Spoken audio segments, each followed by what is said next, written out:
Tonus Laboratorio del Piede, centro altamente specializzato nella costruzione di plantari su misura, dedica nuove tecnologie di rilevazione dei carichi posturali per dare voce alla filosofia di benessere che lo caratterizza. Ben trovati al meteo. Quella di venerdì 4 ottobre sarà una giornata grigia e non si esclude qualche piovasco.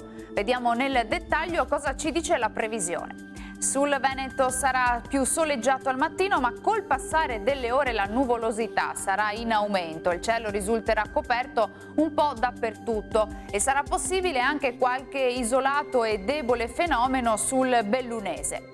Clima decisamente autunnale con temperature minime tra 5 e 13 gradi, massime comprese invece tra 14 e 18 gradi.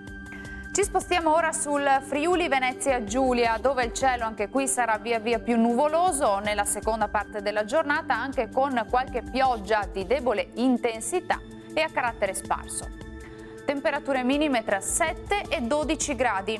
I valori massimi invece saranno compresi tra i 16 e i 17 gradi. Situazione sostanzialmente identica sul Trentino Alto Adige, con molte nubi ovunque e anche con isolati acquazzoni, specie sui settori di confine.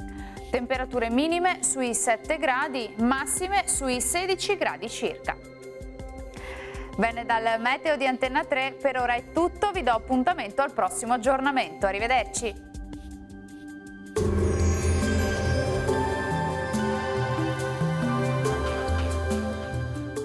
Tonus è il miglior negozio di calzature e moda comoda. Qui troverete il più vasto assortimento di calzature Fratelli Tomasi, eleganza e comodità, perché camminare è vivere.